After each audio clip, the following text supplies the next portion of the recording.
एक गांव में एक नाई रहता था। उसका नाम था रघु।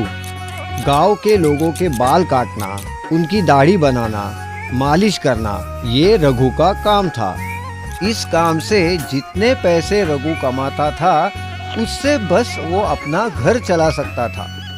रघु रोज सुबह जल्दी उठता, स्नान करके भगवान की पूजा करता, सुबह का नाश्ता लेता और उसके बाद अपने औजारों की झोली लेकर वो हर रोज अपने काम के लिए बाहर निकलता था। घर से निकलने से पहले रघु ये तसल्ली करता था कि उसने अपने काम के सारे औजार जैसे कि कैंची, कंघी, आईना, उस्तरा सब लिया है कि नहीं।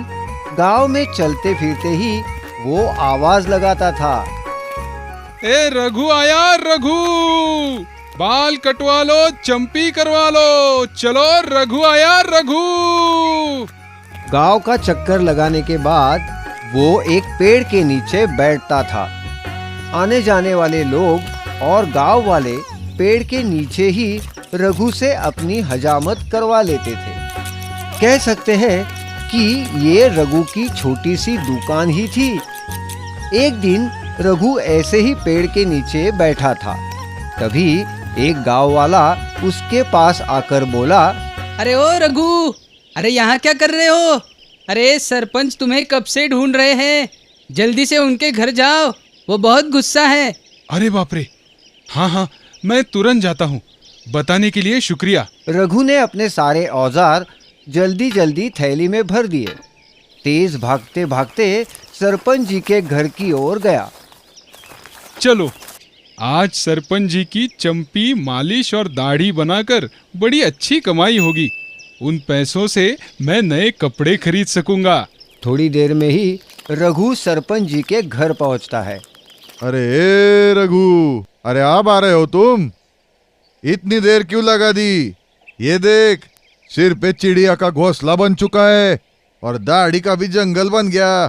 चल, हाथ चला, जल्दी जल्दी चल। सरपंच जी का गुस्सा देख के रघु डर गया और उसने झट से सरपंच जी के बाल काटना शुरू कर दिया।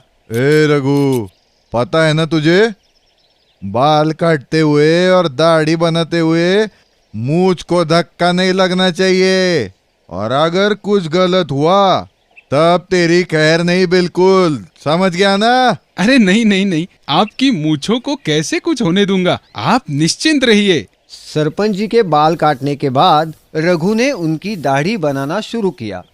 जब वो दाढ़ी बना रहा था, एक मच्छर उसके कान के करीब आया और मच्छर ने रघु को जोर से काटा। मच्छर के काटने पर रघु के हाथ को झटका लगा और जो नहीं होना चाहिए था वही हुआ। सरपंच जी की आधी मूंछ रघु के हाथ से अनजाने में कट गई। हाँ, ये क्या कर दिया तूने? अरे तुझे बताया था ना मैंने, मूंछों को धक्का नहीं लगना चाहिए। तूने तो मेरी आधी मूंछ काट डाली।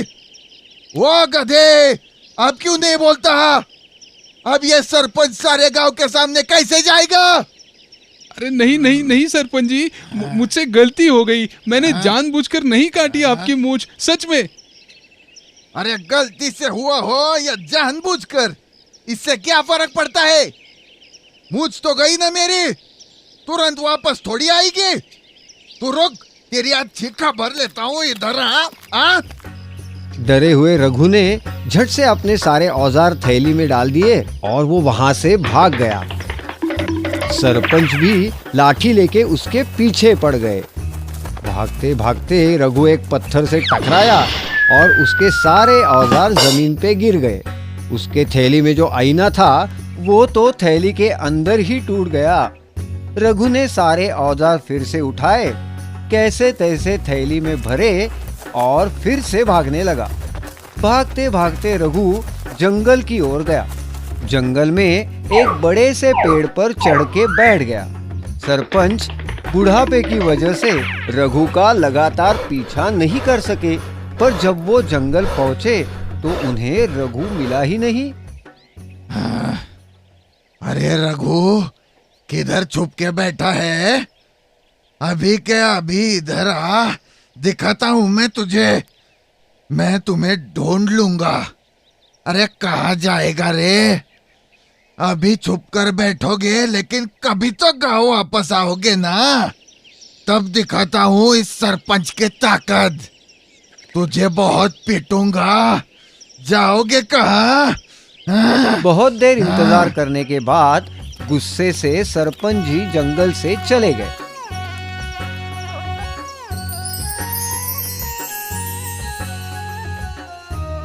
रघु को जब उनके जाने का यकीन हो गया तो वो पेड़ से नीचे उतरा और अपने ही मन से बोला, अभी अगर मैं घर गया तो सरपंच जी मुझे नहीं छोड़ेंगे। इससे अच्छा है कि मैं आज रात जंगल में ही रह लेता हूँ और कल सुबह उनके पास जाकर माफी मांगता हूँ। कल तक उनका गुस्सा भी शांत हो जाएगा। जिस पेड़ पे रघु बैठा था वो एक भूत का घर था। उस वक्त भूत बड़ी गहरी नींद में सो रहा था। कुछ ही देर में भूत की नींद खुली और अपने घर में साधारण मनुष्य को देखते ही भूत गुस्सा हो गया। तुरंत ही भूत रघु के सामने आया।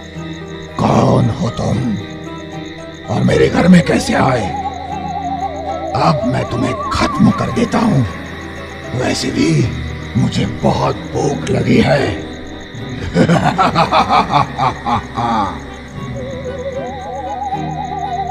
रघु बहुत डर गया, डर से कांपने लगा।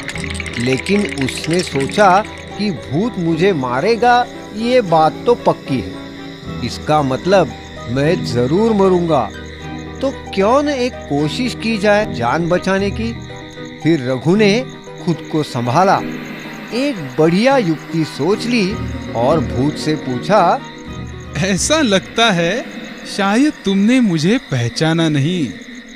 मैं यूं ही नहीं आया यहाँ। मैं हर रोज रात होते ही जंगल आता हूँ और मेरी थैली में भूतों को कैद करता हूँ।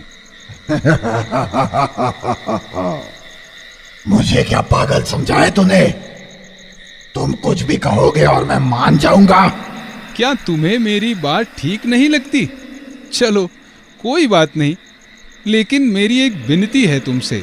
बस एक बार मेरी इस थैली में झांक कर देखो, फिर तुम चाहो तो मुझे खा लो। उसमें क्या बड़ी बात है? मैं तो भूत हूँ, भूत। मुझे कोई कुछ भी नहीं कर सकता।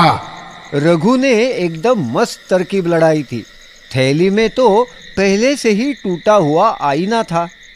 जैसे ही भूत ने रघु की थैली में झांका, भूत को थैली के अंदर टूटे हुए आईने के बहुत सारे शीशों में खुद के ही हजारों चेहरे दिखे।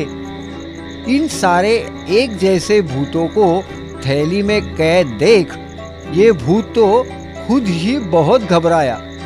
उसने सोचा कि इतने सारे भूत अगर इस आदमी ने पकड़े हुए हैं तो ये मुझे भी बड़े आसानी से पकड़ सकता है।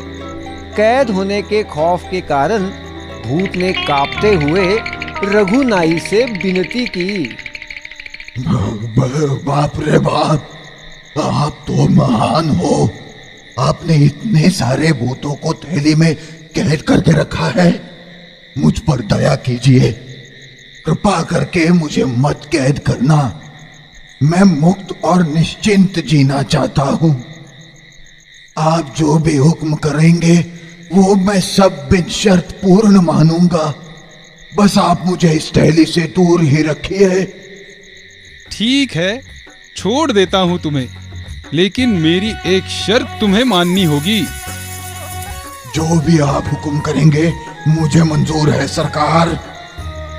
अभी के अभी तुरंत एक बोरी भरकर सोने के सिक्के ले आओ, तब जाकर मैं तुम्हें छोड़ूंगा। जी जी हुजूर, मैं अभी लेकर आता हूँ। झट से भूत वहां से 9-2-11 हुआ और सोने के सिक्कों से भरी हुई थैली लेकर वापस आया। हुजूर, ये लीजिए, पूरी एक बोरी भरकर सोने के सिक्के लाया हूँ आपके लिए। कृपा करके तसल्ली कर लीजिए और मुझे इजाजत दीजिए। रघु ने बोरी में झांक कर देखा तो सच में उसे बोरी भरकर असली सोने के सिक्के नजर आए। रघु खुश हुआ। रघु ने भूत से और एक वचन लिया। रघु ने भूत से कहा, ठीक है, छोड़ता हूं तुम्हें, पर एक और बात तुम्हें माननी होगी कि तुम आने जाने वाले लोगों को किसी भी प्रकार की तकलीफ नहीं दोगे। भूत होने के बावजूद भी हमेशा अच्छा बर्ताव रखोगे, अपने आप को एक अच्छा भूत साबित करोगे। अगर ऐसा न किया तो मैं तुम्हें कभी भी कैद करने यहाँ आ जाऊंगा। बोलो, है मंजूर? जी बिल्कुल मंजूर है हुजूर। मैं आपको वचन देता हूँ कि मैं किसी को भी तकलीफ नहीं दूंगा। सच में एक अच्छा भूत बनूंगा। मेरी शक्तियों का उपयोग लोगों के भलाई के लिए ही करूंगा। ये वचन भूत से लेने के बाद रघु वो सोने के सिक्कों की बोरी लेकर जंगल से घर वापस आ गया। अब तो वो बहुत अमीर हो चुका था। रघु ने सोने के सिक्के बेचकर बहुत सारे पैसे कमा लिए। उसके बाद अपने लिए गांव में एक बड़ा सा मकान बना लिया और उस घर में वो अपने परिवार के साथ सुख से रहने लगा। अचानक रघु की सफलता और आलीशान घर देख सरपंच जी की तो बोलती ही बंद हो गई। सारे गांव वाले रघु को सम्मान देने लगे। लेकिन इतना अमीर होने के बाद भी रघु ने अपने पैर जमीन पर ही रखे। रघु ने बचे हुए पैसे जमा करके घर में संकट समय के लिए सुरक्षित रख दिए। जीवन भर लोगों की सेवा करके मेहनत की रोटी ही कमाकर खाई। तात्पर्य, इस कहानी से हमें ये सीख मिलती है कि संकट समय बिना डरे ठंडे दिमाग से संकट से निकलने का मार्ग ढूंढना चाहिए।